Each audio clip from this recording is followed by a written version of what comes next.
All right. Hi. So we continue off our discussion of lecture series number 5, which is still computer software. And in this unit, we are going to discuss application software. And just a quick reminder here that we introduced this whole notion of there being two broad categories of computer software, and specifically we made mention of application software and system software. So we're going to discuss these two broad categories in sequence. All right. So fundamentally, if you remember, we made mention of the fact that when we use computer systems, what we are interested in is instructing or directing the computer hardware to perform a desired action on our behalf. Now, we don't directly interact with the hardware, but rather we use computer software to do that. And primarily, for the most part, at least, end users would typically make use of application software to interact with the hardware. It gets even better, actually. Once we start our discussion of system software, you soon realize that the application software doesn't directly interact with the hardware, but rather it goes through system software such as operating system, right? Which in turn interacts with the hardware. But in terms of the types of application software, there's a broad range out there, ranging from word processors such as Microsoft Word, Google Docs, and LibreOffice, right, or Open Office Writer, and web browsers such as Google Chrome. Right. A key point to note about application software, and trying to tie in some of the things that we introduced in previous units, is that they are generally implemented using high-level programming languages. And this is the case because they are generally more complex, and so to ensure that programmers produce high-quality software in the shortest possible period of time using least amount of money, high-level programming languages help with that. Right. But fundamentally, this is all tied to abstraction, really. Okay, so in terms of the broad categories of application software, generally, depending on how you want to look at these categories, it's usually the case that it can be split up into so-called desktop applications, mobile applications, could be web applications, for instance, right? And we'll look at these different categories in sequence here. Okay, so mobile applications are typically application software tools that are installed and or executed on mobile devices such as smartphones, tablets, and smartwatches. And in fact, in certain instances, you could argue that the list could also include so-called feature phones, right? So these all broadly fall into, I guess, the category of mobile devices, right? Okay, but also to mention that, of course, once we discuss web applications, you might get confused by mobile web browsers and web browsers, right? It turns out that a mobile web browser is nothing more than a web browser, right, that runs on a mobile device, right? So key point here is that when you're looking at, or when you're referring to mobile applications, there's kind of like different ways through which you get to interact with the software executed on those platforms, right? The first approach could involve you explicitly downloading a so-called mobile app from a repository like Google Play Store and then installing it on your machine and then later on executing it.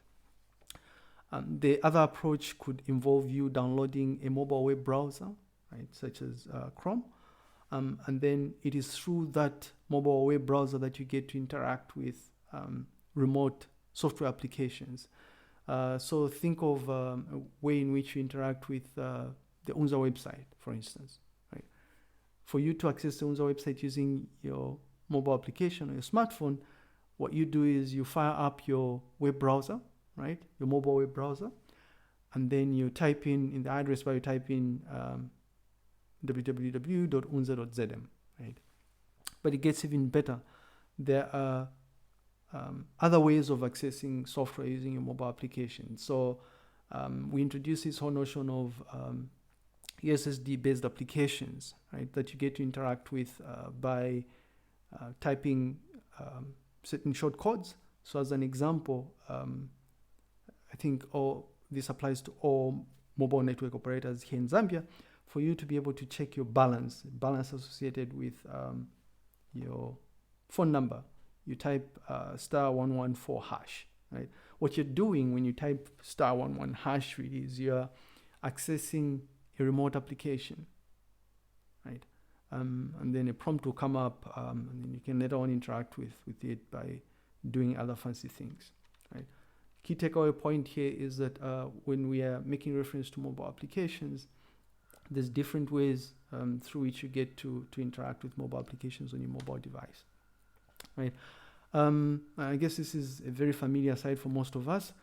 It turns out that for you to be able to identify and download specific mobile applications, all you have to do is go to a software repository specific to the operating system that you're currently running. So if you're using Android, all you do is you access Play Store. All right. In the case of desktop applications, really, these are just nothing more than application software tools that are designed to run on computing devices that have significantly higher form factors in comparison to mobile devices. So by form factor here, we're referring to the size of the device, so the size of the screen, for instance, right? And typically, these desktop applications will generally need to be installed, similar to mobile apps, right? Generally need to be installed, download them from the internet or something, or it could be maybe you access them on a storage device like a storage medium such as a CD or a CD-ROM, and then you install them on your explicitly install them on your computer, after which you're able to execute them, right? But increasingly, there are other techniques that are used. So you don't generally have to explicitly install. It's not always the case that you have to explicitly install the computer, the application for you to be able to use it on a desktop computer, right? There's this new breed of applications called portable applications, which will essentially be able to execute by just double-clicking them. So you don't have to explicitly associate them with your operating system. Right? Download them, and then they're ready to go. You run them. And this makes it a lot easier because you can in fact run them on an external device, right? Flash disk, for instance, a thumb drive. Very useful thing to do, especially if you travel a lot, because in the event that you find yourself in a situation where your computer suddenly just doesn't work, all you have to do is you gain access to a different computer and then be able to run applications that you normally use. Okay. All right, so just an example of a range of desktop applications associated with, in this case, this is an operating system called Ubuntu, right? It doesn't matter which operating system you're using, the interface might look different, but the idea is the same.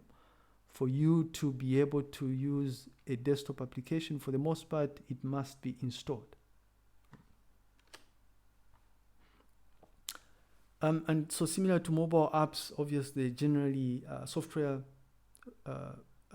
usually software repositories are available out there on the internet that you can use to search for specific packages that you might be interested in downloading. And sometimes really all you need is to just do a simple search on the internet to find the software that you might want to install on your computer. So I thought I would include this slide here for the benefit of those of you that might want to poke a little bit more into portable applications. I do encourage you to do this. So if you go to this link, you get to have access to a wide range of so-called portable applications. I do encourage you to download some of these applications and see if you can just dump them to your thumb drive and be able to run them on your desktop computer. You realize that you can execute popular applications like Chrome, right? and Firefox without explicitly installing them. Very, very useful. All right, so the other type of application, obviously, application software is so-called web applications. And essentially, web applications are nothing more than application software tools that are generally hosted on an external or a remote computer system, right? And so for you to be able to access that particular service, you generally perhaps need to use an application like a web browser, for instance. Classic examples of this are your so-called Facebook, right? You don't have Facebook installed on your computer. And no, we're not making reference to the Facebook app here, we're making reference to the actual Facebook service, right? For you to access the Facebook service on your desktop computer, for instance, what you do is you open your browser and then you go to www.facebook.com. Why? Because the Facebook application is located on a remote server, right? The same goes for application software such as Google Docs, for instance, right? For me to access Google Docs, I need to use a browser, right? Which is Chrome in this case.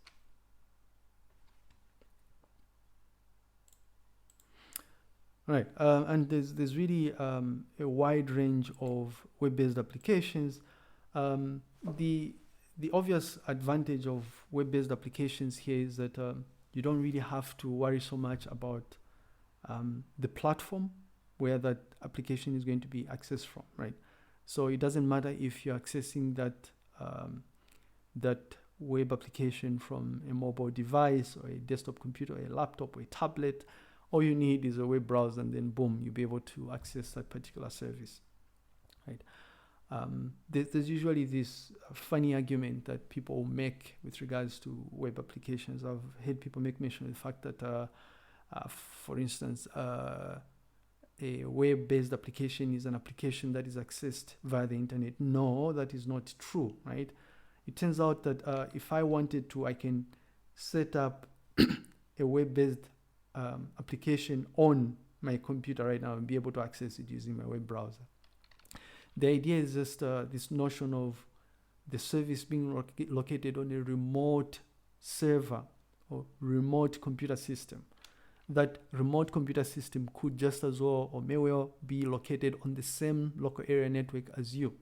And we have a number of such services at the University of Zambia, for instance, right? Internal services that can only be accessed when you're on the UNZA local area network, right? So remember this, a web-based application is a service that it's essentially an application software that is typically located on a remote computer system, right? And this whole notion of remote computer system is best understood from the perspective of so-called server computer systems that we introduced in lecture series number 3, if you remember, right? We said that primarily these would typically have so-called client server architecture, right? So you have numerous clients that access that one service. Think of Facebook, right? You have millions of people that will access the Facebook service at any given point in time, right? But there are other types of so-called web applications, so-called web services. These will generally facilitate so-called machine-to-machine interaction. So it's usually the case that you or programmers or software developers might want to build a service that makes use of an already existing computer software, right? So they'll typically make use of so-called web services by accessing the application programming interface associated with the web service. Facebook has a web service that you access using so-called Graph API. Increasingly, more and more content management systems, such as WordPress, for instance, will have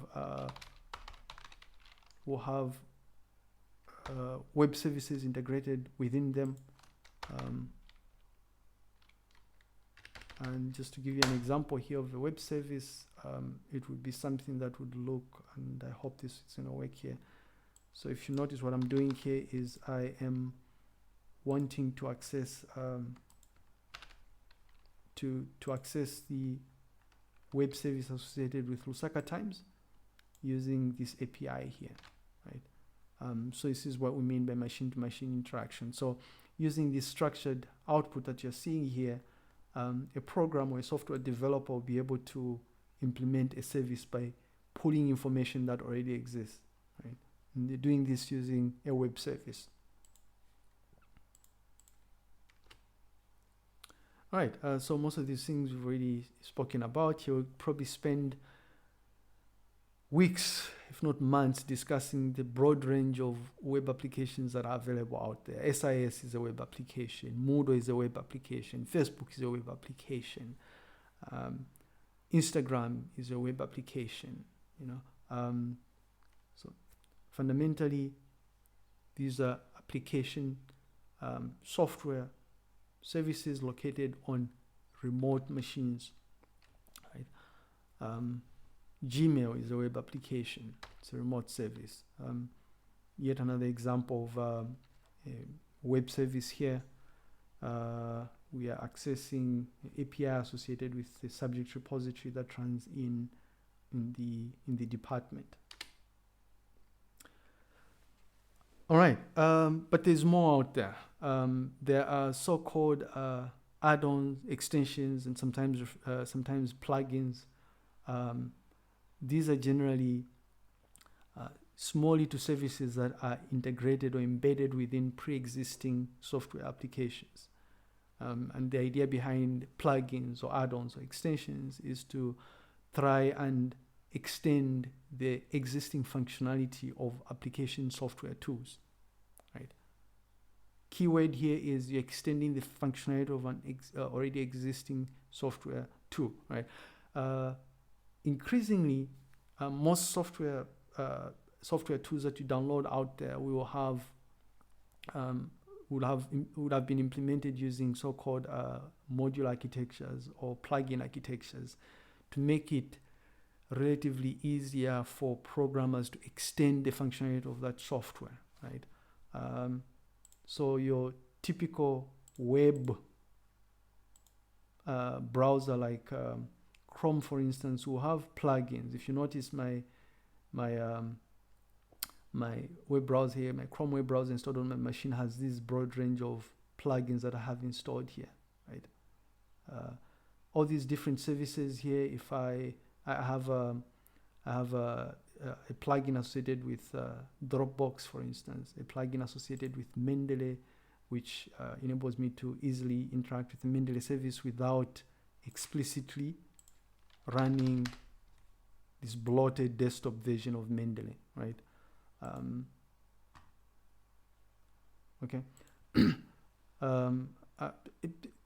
Essentially, really, there's a broad range of plugins, and what you can do is you can just look up Chrome.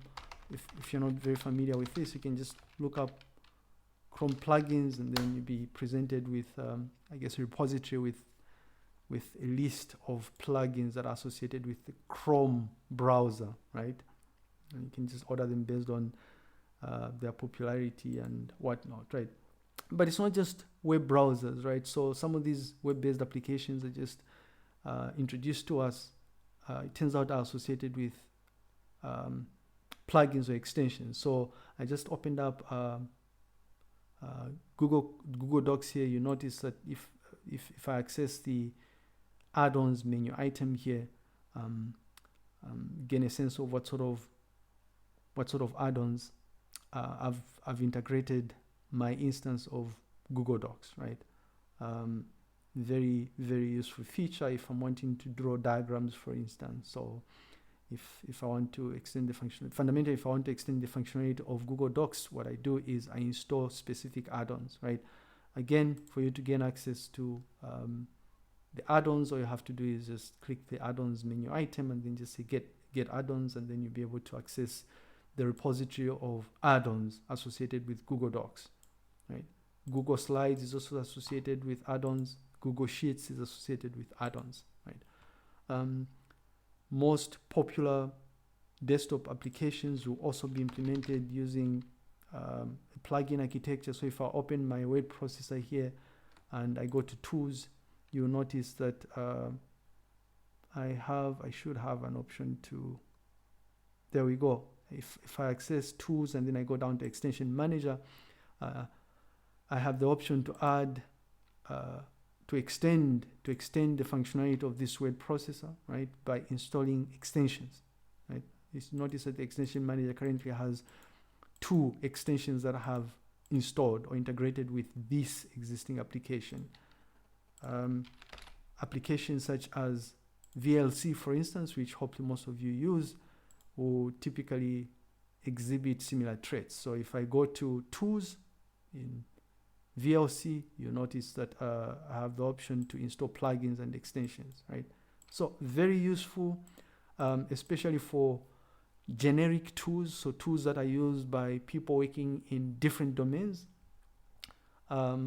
just because different domains will make use of those tools differently, right? So a student, a lecturer will typically use a web browser in a completely different way from somebody who works in finance or from a student, right? And I guess before we transition to look at before we continue off with the presentation, I thought I would also showcase the use of extensions, add-ons, or plugins using my personal blog. So my personal blog runs off a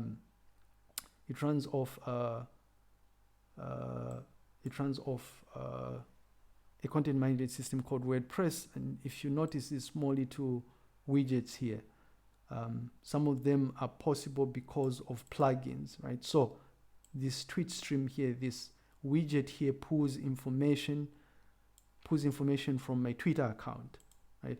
And I was able to integrate this widget with my WordPress instance because I installed the TweetStream plugin, right? So very useful feature, right? Plugins, a very useful thing to have, right? But the fundamental thing here is that you generally make use of plugins, extensions, and add-ons to extend functionality of already existing software. Right? Hopefully that makes sense. Right, so most of these things I've already talked about here, just showcasing an example of accessing plugins using Google Slides in this case. You just search for the desired plugin. Once you find it, you install it. It's just point and click. The plugin repository for Google Chrome, again, you have the option to search and to filter plugins based on functionality and the features that they exhibit. I'm not sure if this feature is still there, but you notice that sometimes it's possible for you to play games from within Facebook, right? That is possible because there are programmers that specialize in creating games that are interfaced or integrated within Facebook, right? So those are additional features that extend the functionality of Facebook.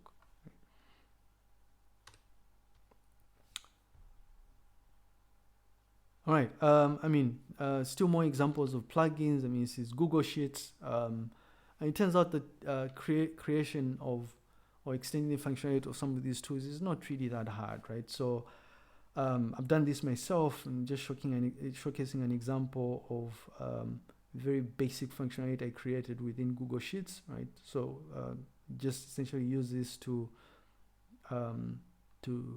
compute or try and determine the grade associated with a particular score, right? Very basic stuff. All right, so already showcased this example of plugin associated with a desktop application. In this case, this was LibreOffice. The example I gave was LibreOffice Writer, but this is LibreOffice Calc, which is nothing more than a spreadsheet application. Okay, hopefully this whole idea of add-ons makes sense, right? What you'd have noticed here is that the idea of add-ons transcends different types of applications. When we're looking at whether is it an application that you're going to explicitly install on your computer system, or an application that you're going to access on a remote computer, so-called web services, right? Give an example of a web service such as Facebook, which is implemented using plugin architecture. Give an example of Google Slides, for instance, and also give an example of LibreOffice Calc here.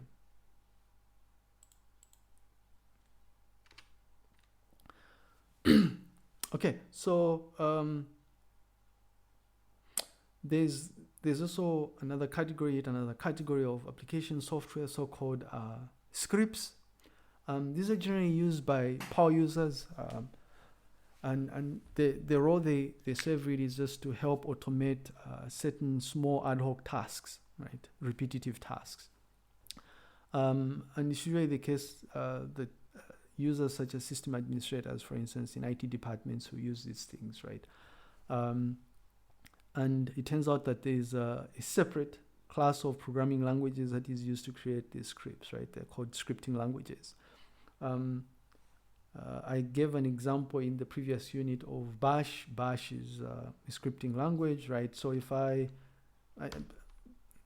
wanted to just print out the list, or to count the number of files I have in this particular directory, right? All I'd have to do is just execute a combination, a pipeline composed of different bash commands. I'll list the files and then pipe it out and count them. And I know that there are a total of 51 files in here, right? The way that I would automate this perhaps is maybe create a script that would have, or make use of this command, and that script would perhaps help me count files in all the directories located in my Dropbox folder, right? I don't know if that makes sense, but fundamentally, really, it helps you automate very small little tasks that you might be interested in performing. You may or may not be interested in using scripts, but just to mention that they are available out there. And then there are so-called software libraries, which are generally used by programmers and software developers to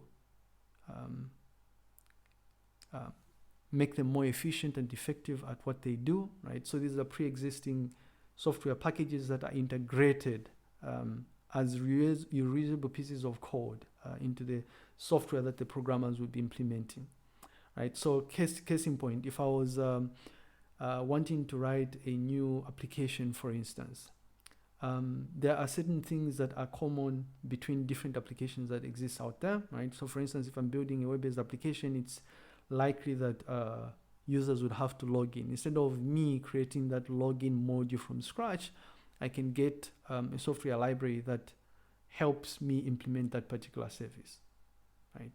The key point here is that these so-called software libraries allow you to reuse existing piece of software. If you're interested in gaining a little more knowledge on software libraries, you're welcome to go and look up the Node Package Manager repository. You can access it by going to npmjs.com. Once you go there, you can search for software libraries and order them by popularity to see what users mostly use, right? Depending on the type of language you're using, in this case, if you're using JavaScript. If you are using Java, there's a Maven repository that you can use to access libraries associated with Java programming language, right?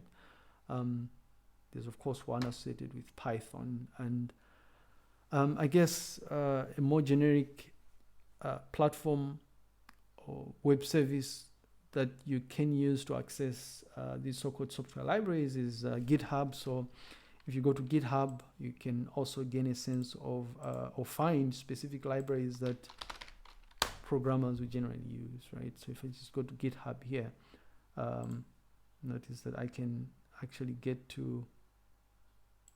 go to the home page. Just trying to see if I can, or if you look at my right panel here, I can explore. I guess these are, I don't know if these are most popular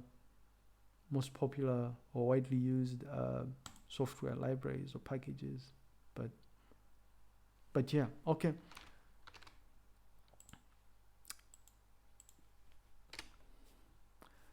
All right, and then funny enough, right, and these are things we should be thinking about here. It turns out that so-called malicious software is, in fact, application software, right?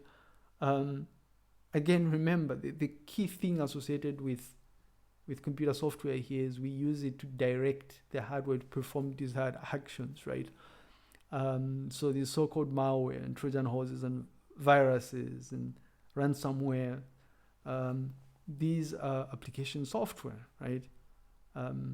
Whether or not a piece of software does what you might think is a good or bad thing is inconsequential, right? Fundamentally, it's an application software because, or it's a computer software because it facilitates that interaction with the hardware platform, right?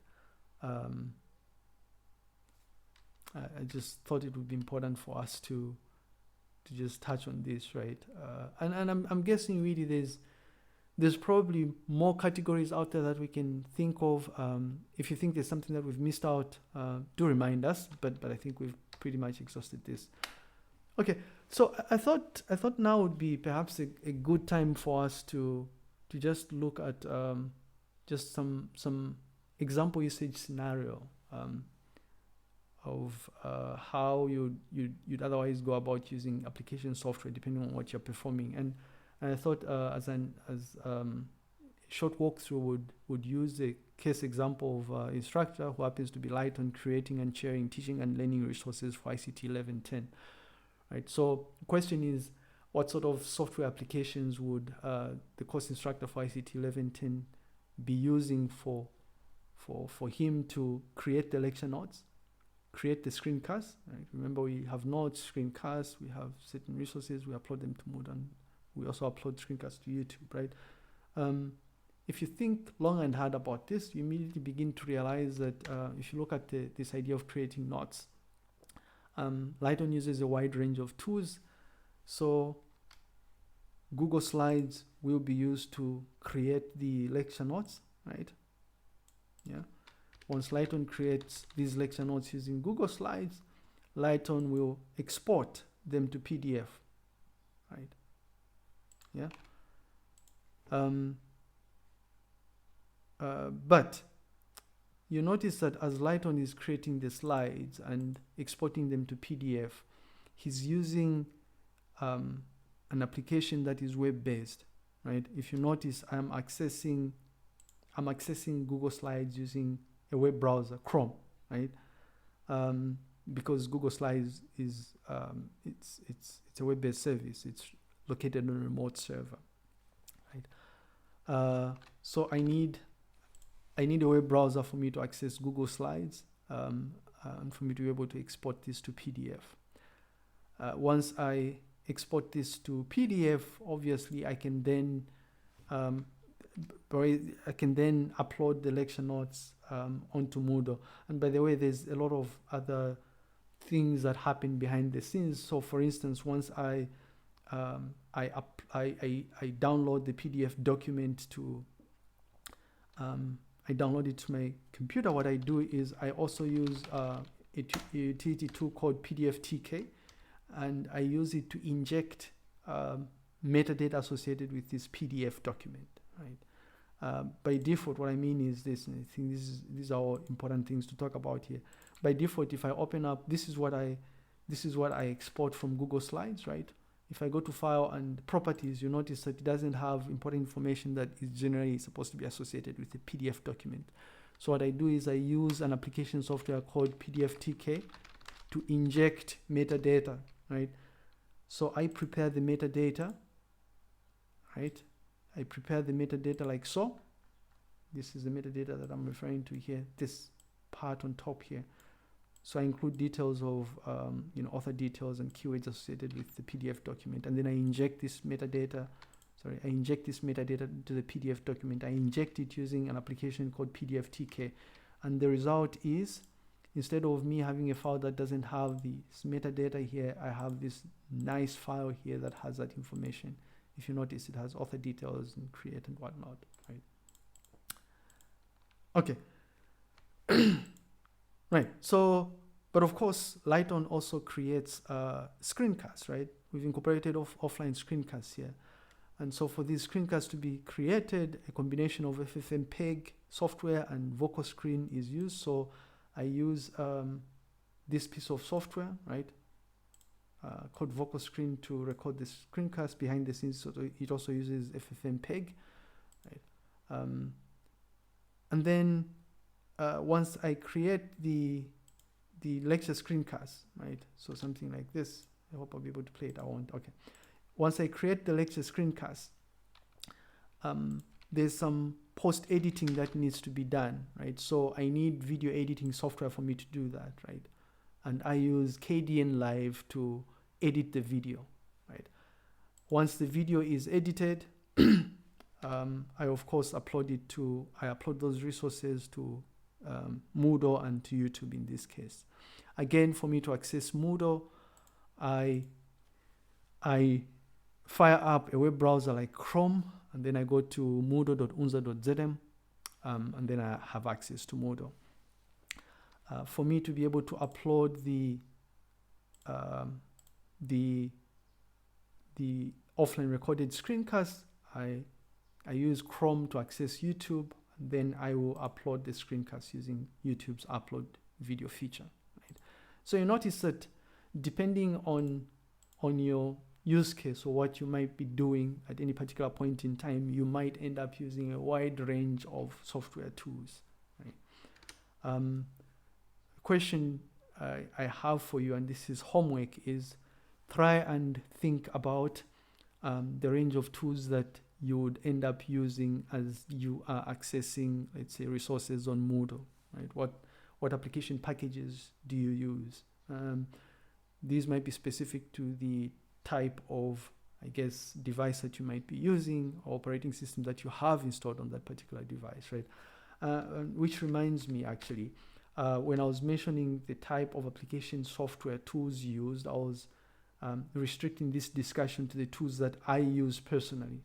But we know that behind the scenes here, there are other things at play. There are other applications that are being used. So, for instance, the servers that host the Google Slides application make use of additional application software for them to be able to provide that service.